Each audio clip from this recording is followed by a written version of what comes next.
Hello, everyone. Welcome back to the Naturally Beautiful and Optimal Wellness Summit. My name is Elizabeth Engen. I am your host. If you love what we're sharing here, please subscribe to our channel. Our sponsor is Empower You and Jenny Halligan.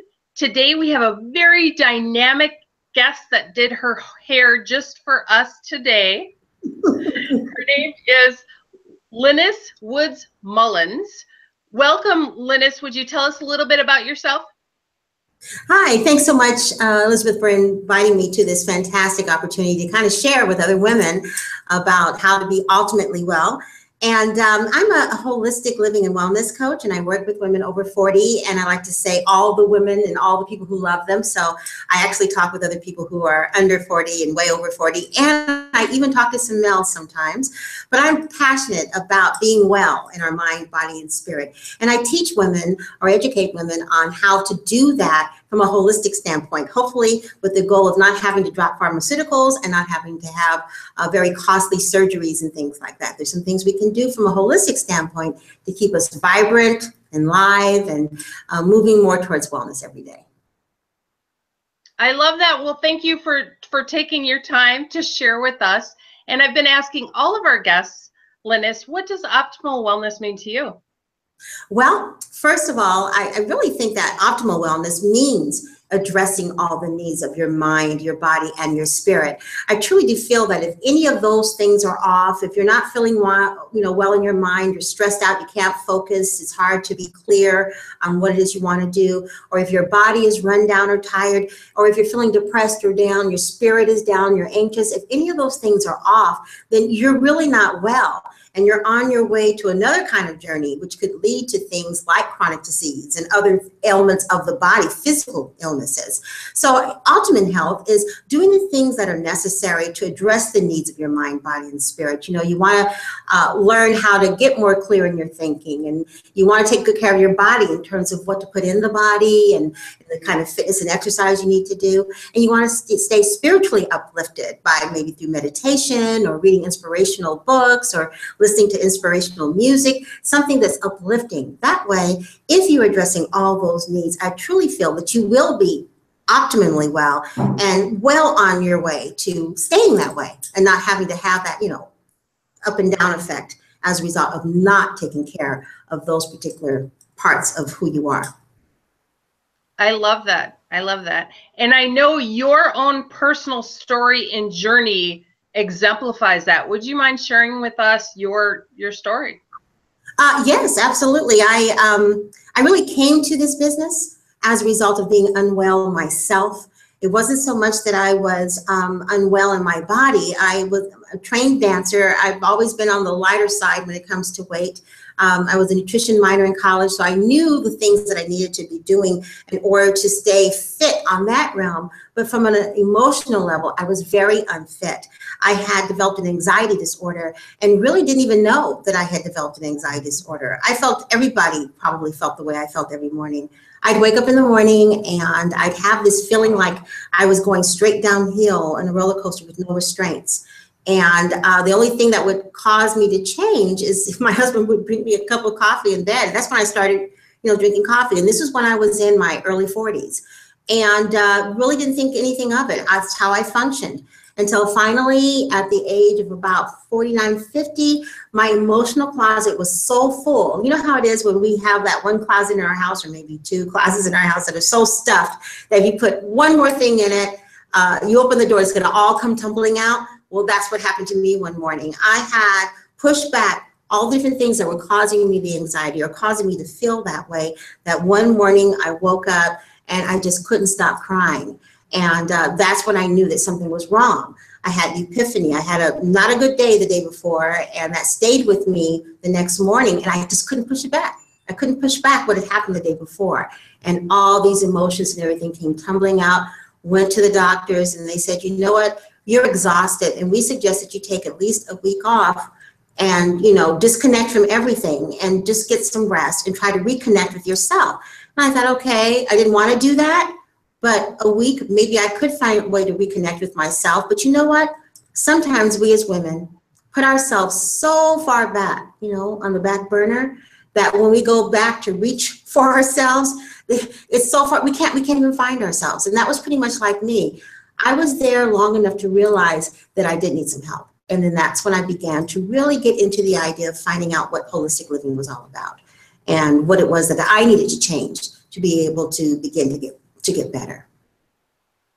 So you talk a little bit about, or you have talked a little bit about anxiety. Would you mind talking a little bit about that and your journey through that? Yes, once I got out of the respite and I took some time off and I began to go to therapists and find out all kinds of different things that I could do to get rid of this feeling of anxiety.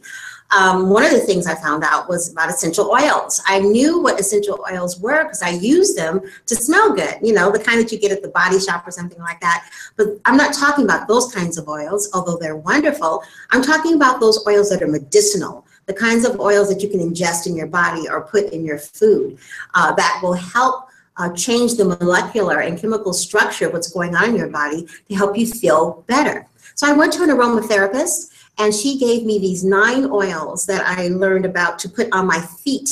And I began to get some comfort in that anxious feeling that I would feel every day. I also went to a therapist. And you know, this is over a period of time. I want people to know that when you realize that there's something going on with you emotionally or physically, you want to give yourself, first of all, big kudos that you figured out something's wrong. Then you want to give yourself big kudos that you're really ready to do something about it.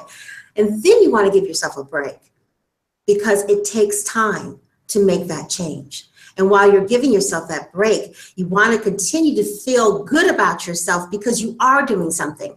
There's a lot of walking wounded out there that aren't doing anything about what's wrong with them. People who are depressed, anxious, overweight, not exercising, bad relationships, things that are going on in their lives, and they're just existing and not doing anything about them. When you recognize what the issue is and you decide to do something about it, that's huge. So for 5 years, I was doing something about it. And finally, it came out in one of my therapy sessions that I was actually suffering from anxiety as a result of post-traumatic stress. I was like, wow. And they said, well, can you think of anything that might have happened to you that would put you in that kind of a post-traumatic stress? Now, most people think with post-traumatic stress, it is related to some kind of a physical event, like, you know, an attack of violence or something like that. But you can be attacked violently, emotionally. Something can happen to traumatize you emotionally that can give you the same symptoms of post-traumatic stress or give you post-traumatic stress. Well, it happened to me. And I had put myself so much in automatic. It's not that I didn't remember what it was, but I thought I was functioning okay with that trauma without getting any help to work through it. And over time, it took its toll emotionally. And I think over time, it would have taken its toll physically if I hadn't found out what to do. And my traumatic event was, I had just had my 3rd child. She was 6 weeks old. And I had 2 other little girls. I have 4 girls altogether, but this time I had 3. And at that time, I had a 17-month-old, a 4-year-old, and I think she was 6 weeks old. We went to go see my mom in the morning, and she was an administrator with the school district, and she was on her way to work, and she was rushing and stuff. And I had gone to go pick up some clothes from her because my dryer wasn't working. So I had gone to pick up the baby's clothes and stuff, and I'm running out. And she said, I'll see you later. And I said, okay, I'll see you later. It's funny because right before I got in the car, she said, is that my scarf? I was like, no, Mom, this is my scarf. She said, it looks like a lot like my scarf. So, you know, it was a regular thing that we did all the time, you know. And so I said, okay, I'll talk to you later. So I decided to go over to my office to show them the baby because she was 6 weeks old and I could take her out now, you know. And we're oohing and eyeing over the baby. And out of nowhere, I get this call from my dad. I guess I must have mentioned at breakfast that I was going to go by the office when I saw my dad that morning. And he asked me to go back home because my mom had been in an accident. He just wanted me to sit at home and wait, you know, for phone calls. So I said, okay. So I go back home and, you know, I realized once I get there that I don't have my Franklin planner. I mean, this is in 1989, so there were no cell phones back then and everything was written down, you know. And so I didn't have any of my telephone numbers and I was just getting this feeling that I needed to call someone to maybe talk to or to come and sit with me while I waited to hear from my dad. So I immediately thought, I'll call my mom's office because I know she's got all my contact information. All my best friends' numbers are on her Rolodex. Remember, this is in the late 80s. Rolodex were, that's what we used. So I called her office and her secretary answered the phone. And I said, Lucille, I need to get, and I gave her the names of my friends' numbers. And she said, yeah, I guess she would want someone to be with you at a time like this. She said, Lynnis, I just want you to know we loved your mother. She was just so wonderful. And she was saying other things, and all I could hear was that past tense, love. And so I said, so you mean she's gone? And she said, oh, I'm so sorry. I thought you knew. And, and then I could hear in the background, that noise I could kind of hear in the background were people crying. My mom was dead. That's how I found out. And I didn't even know how she died. I found out that they could hear the crash right up the street from where they work. It was just blocks away from where she worked because she was hit by a fire truck on her way to the meeting. She had the green, the fire truck had the red. They ran the red light. They were responding to a smoke alarm. And they just ran right into her and she was killed immediately on impact. That's how I found out. And therein began my descent into anxiety hell, deciding that never again will I be surprised by anything. And no matter what it took, I was going to control every outcome, which is absolutely insane crazy because you cannot control anyone with kids. Especially with kids. Oh, absolutely. I mean, I had kids, husbands, sisters, dads. You can't control any of that. But for years, and I mean for years, that's exactly what I tried to do until finally I had that epiphany where I couldn't stop crying. And that's when I began my whole journey to my wellness, my optimal wellness. And that was finding out not just what's causing the anxiety, but what to do about it. And that's where PraiseWorks, my company, was born. And initially I thought that, because I didn't want to go back to corporate America, I really wanted to try to make this work. So I thought, okay, I'm going to go back to my dance roots and I'm going to teach women how to dance, women over 40, because at that time I was 50 or 51. And so I did that. And the first few classes, I'm like, wow. I began to realize that women needed so much more than that. I had women in my class that were obese, arthritis, overcoming cancer. Someone else had just been divorced. Another one had empty nest syndrome. Somebody else was just recently a widow. Another person was retired and didn't know what she wanted to do with her life. I mean, all these different stories. And these women were all over 40, 50. And there was one lady who was getting ready to be 70. And I said, you know what? I need to come up with programs and think ways to educate people about the fact that life doesn't have to end at 40, 50, 60, 70 or beyond. Life begins when you decide you want to live it. That's when life begins. And when you decide that you're going to put yourself all the way from that back burner to the front burner, and you're going to come up with ways to take better care of yourself and come up with ways to how to learn to love yourself as you are right now in that moment in time, even before you lose the weight or get well or whatever. You begin to learn how to connect with yourself. And that's where the health and wellness part of PraiseWorks Health and Wellness was born. And I realized that while my mom's death was tragic, I did find a way to turn it into something positive overall. And I would never have tried to do something like this if I hadn't gotten so sick myself. That's really amazing. So tell me a little bit how you got momentum with your business, because being an entrepreneur is very difficult. So I'm just interested in hearing. It has been the most remarkable journey of my life. And I've had some pretty remarkable things happen in my life. But I tell you, there's no way in the world you could have prepared me for the roller coaster that I decided to take. I knew I was getting into some kind of a ride. I didn't know it was going to be one of those roller coasters like this, all the time. But it's been a wonderful experience because I truly believe that if you do something that is your passion, something that you really believe in, that at some point there lies your treasure. And your treasure comes in so many different facets besides just money. Of course, money is important. That's an important part of it. But just the self-realization that you had this idea, and from this little seed of an idea has blossomed all this other stuff that's come as a result of that little seed. And that's how this business has been for me. I didn't know anything about the internet, except for how I used it when I was a human resource professional. We used it to hire people on Monster. We had a website for people to get information about us. But the idea of me making money on the internet, I had no idea on how to do that. Yet and still, I decided I wanted to do that. I didn't know anything about being a talk show host or producing my own show. I didn't even know what internet radio was. Yet I decided to do that. I didn't know anything about publishing a magazine or even writing, even though I was a journalism major. I hadn't written like that for years, but I decided to publish a woman's magazine.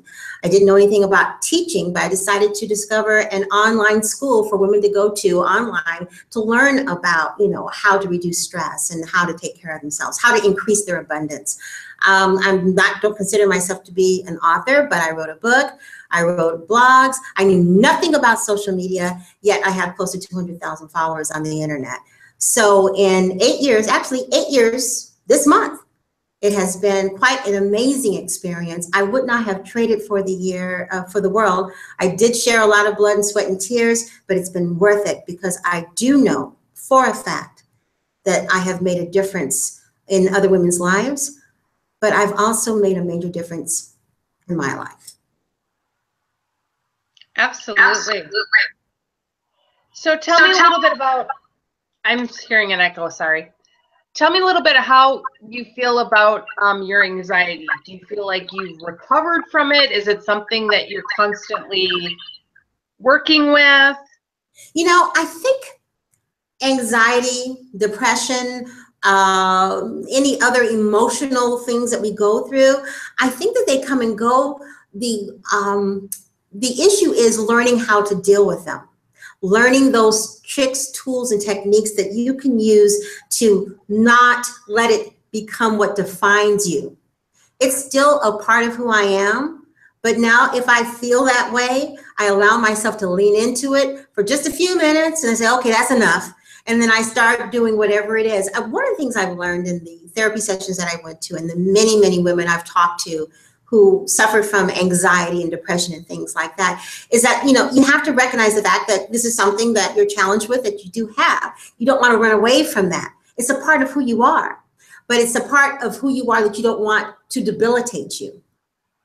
But you never want to say, oh, I'm feeling depressed. No, I'm not. I am feeling depressed. But guess what? I'm not going to let it stop me from what it is that I'm doing right now. And there's sometimes where you get to a point in your illness or your challenge behaviorally, emotionally, whatever it is, where you need some extra help, where you need therapy or whatever. And when I was on this journey, I used those components till I got to a point where I felt confident enough that I knew when I needed it and when I didn't. And I'm happy to say that today, there's lots of things I could be anxious about. You just don't know. But I'm not. I think when you get to a certain age, you arrive to a certain wisdom, or you should anyway, that you've survived so many things that why would this be the thing that takes you out? This too shall pass. This is how you're feeling right now, but in this material world that we live in, nothing ever stays the same. What is today's, oh my gosh, is tomorrow, what was that? And then you're on to other things.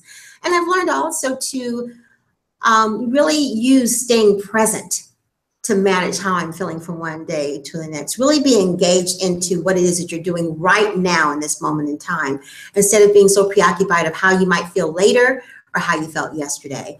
And those are some of the tools that I've used to keep anxiety from ruling me. So I would like to say that I'm an ongoing, recovering person who's suffered with anxiety. I think that the disorder is there somewhere in the background, but I just will not give it, much more respect than a few minutes if it does come up. And that seems to work for me. Absolutely. And can you tell us a little bit about your truth and not lying to yourself? Yes. It's really true. In the Bible, it talks about how the truth will set you free. And I have been set free from many of the truths that I was telling myself, or the lies that I was telling myself or others, in terms of how I was really feeling. I had to first admit to myself that this was a problem and I needed to do something about it. And it was a problem that was impacting my relationships with other people, because I would do anything to try to keep from disappointing people, from trying to, that need to please disease is definitely a reason, definitely a root cause of anxiety, because there's no way that you can please everybody. There's just no way.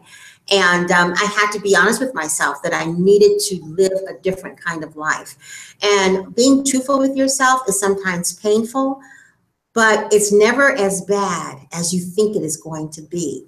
Many times, the greatest lies we tell are the lies that we tell ourselves. You know, I can't do this. I'm not good enough. I'm not smart enough.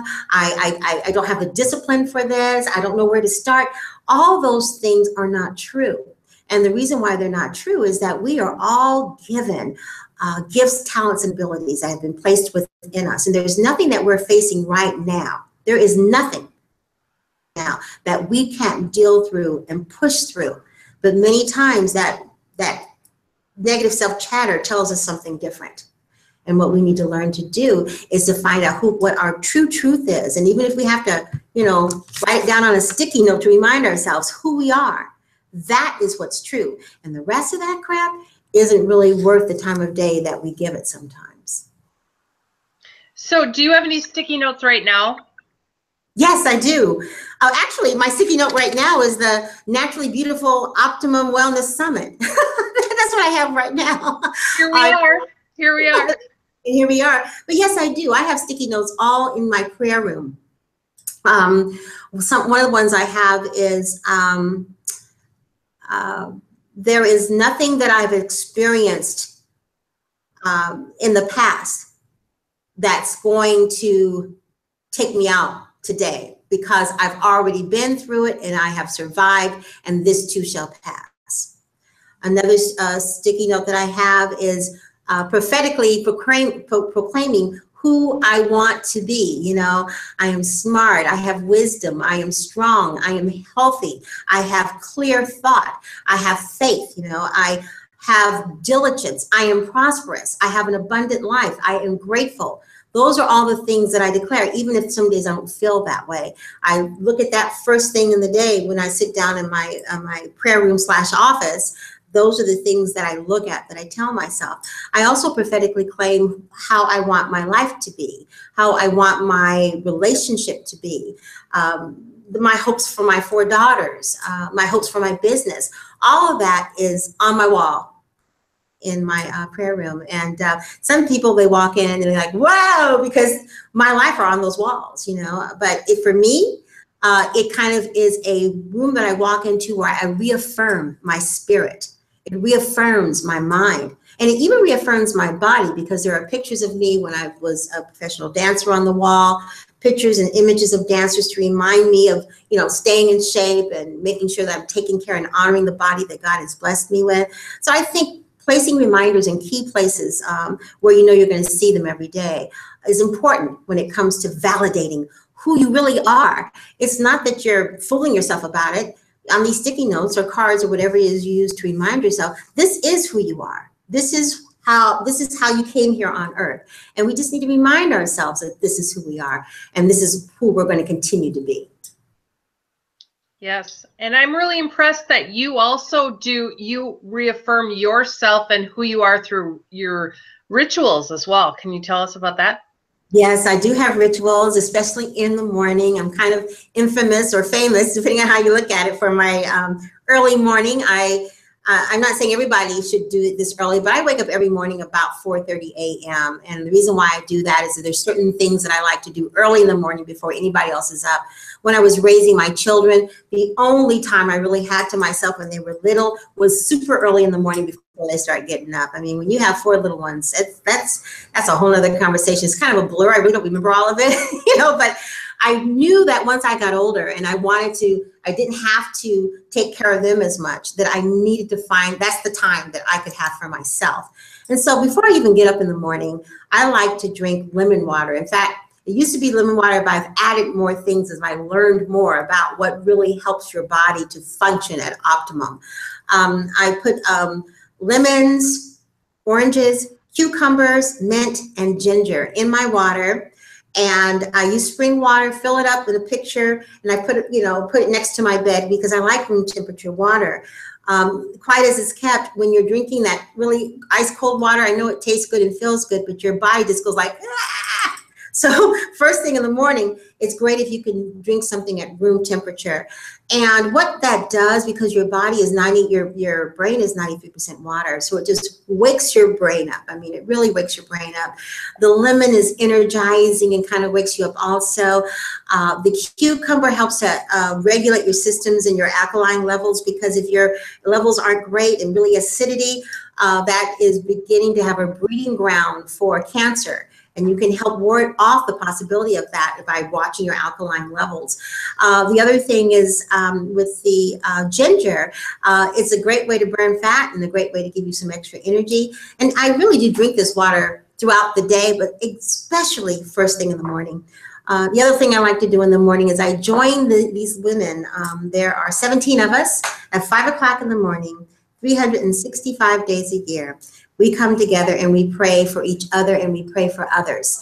And, you know, whether you're a Christian or a Buddhist or your religion is worshiping trees, whatever it is, spending that quality time entering into whatever your spiritual practice is, you know, even if your God is yourself, whatever it is, spending that time connecting with something that is higher than you, something that makes you feel like you're not alone in this world, is a really beautiful thing. And for me, it's prayer, and I do it with these ladies. I also like to make sure that I read something inspirational or write something down. I believe in gratitude journaling, writing down, if not in the beginning of my day, but sometime during the course of my day, things that I'm grateful for. I am affirming in advance to be grateful for before they happen. I really find that that takes me out of you know, spending a lot of time being negative about what's not working, and instead spending more time about being positive about what is going to work. Starting my day like that makes such a huge difference. And of course, eating breakfast is very important. And I'm not talking necessarily about a big old, you know, International House of Pancake breakfast, although I know that feels good sometimes to do that, but we don't have the time to do that. So maybe a green smoothie, maybe if you are a bread eater, you know, some toast with you know, a little bit of real butter is not a bad thing. We need that healthy fat, but finding out what works for you in your body and that's within your diet constrictions of what you want to do for your life, making sure that you include breakfast as part of that ritual is very important, because it will sustain you for the rest of the day. I'm not saying don't eat for the rest of the day, but it's amazing. Even if you have a great lunch and dinner, but you don't eat that breakfast, two things happen. You don't have as much energy through the day, and your metabolism doesn't get started. And one of the things that we want to watch out for as we get older is our metabolism slows down. So we want to help it out as much as possible. And so those are the things that I do, some of the things I do to start my day in a positive way. And it really does make a difference. When I don't do it that way, my day just, I don't know, it just doesn't connect the way I would like it to. And I seem to be more impacted by the negativity that's out there. But if I set my day in a positive mode, if I need to, I just go back to how I started my morning. It's crap. I just think about how my morning was. And that kind of helps me move forward. Excellent. So we are almost all out of time, but there's two questions I want to ask you. Number one, where did you find these 17 women that you hook up with regularly? And then number two, what is the common challenge that the people you work with have? Okay. You know, it was the grace of God that I found these women. And I'm telling you, I feel so blessed to have known them. A friend of mine told me about this prayer line right around the time when I was, you know, starting my self-discovery visual about 9 years ago, right before I founded PraiseWorks. And I was just, it's this wonderful. I mean, my mother is gone, but instead the universe gave me 4 more mothers, because there are 4 women over 80 on this prayer line that get up every morning. I cannot complain, because they get up every morning. And it's just amazing. You know how sometimes they say, oh, women can't get along, no way they can ever do anything together. We support each other. When someone's not on that prayer line, you get a call or a text or something. And it's interesting, because some of these women over time became technically savvy. And so now we call into a conference call line, and, you know, they've kind of grown, and it's been a wonderful experience. And I've gotten so much wisdom from these women, and really a form of unconditional love to be able to support each other. We not only just pray for each other and each other's families and stuff, we pray for people we don't know. We pray for our country. for our world in general, which I don't think that's a bad thing. I think that's really good sometimes to take ourselves out of ourselves and to think about someone else or to do something outside of ourselves. I think that really helps bring home how blessed we really are when we start thinking about and helping other people who aren't as fortunate. In terms of the women and who I work with, I find that a large majority of the women that I work with have the chronic disease and the obesity and other issues around their health because of the stress and because of lack of self-love and self-care. And I'm not an expert at it when it comes to me, but I feel that over the years, because I've been immersed in studying this for the last 8 years, I have become an expert in terms of how to help women with that. There's so many things that you can do that address that optimal health that you'll be talking about in your summit, that address all the different needs that we have. And it's amazing how much of it you really can do yourself. I really do believe in the do-it-yourself, the DIY movement. But initially with DIY, you always like observe an expert first, and then you take the best of what resonates for you and you begin to do it. And that's what I do with women, is I provide them with all kinds of education through various methods that will help them to take ownership and empower them to feel good about placing themselves on the front burner.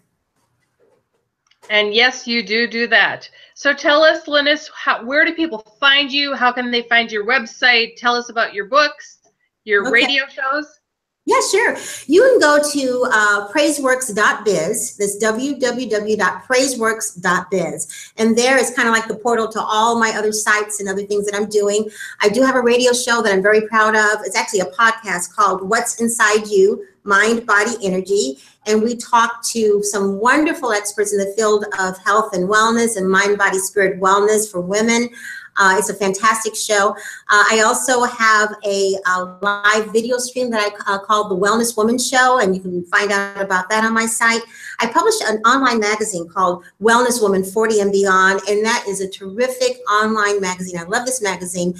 I didn't write it. Lots of women have come together and they submit articles that really deal with all the different things that we deal with as women over 40.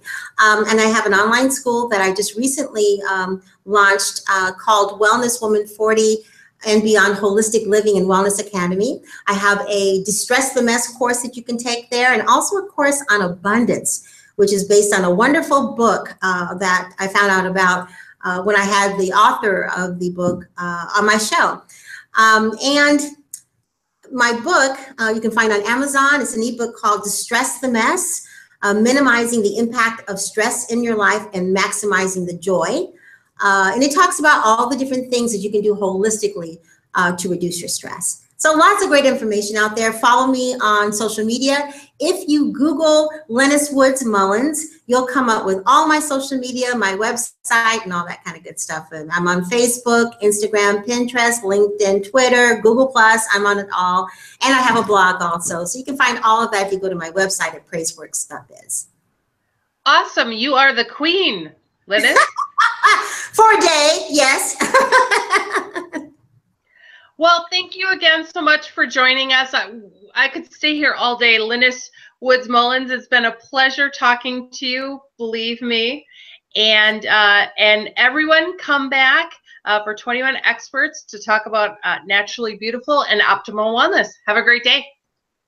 Thank you.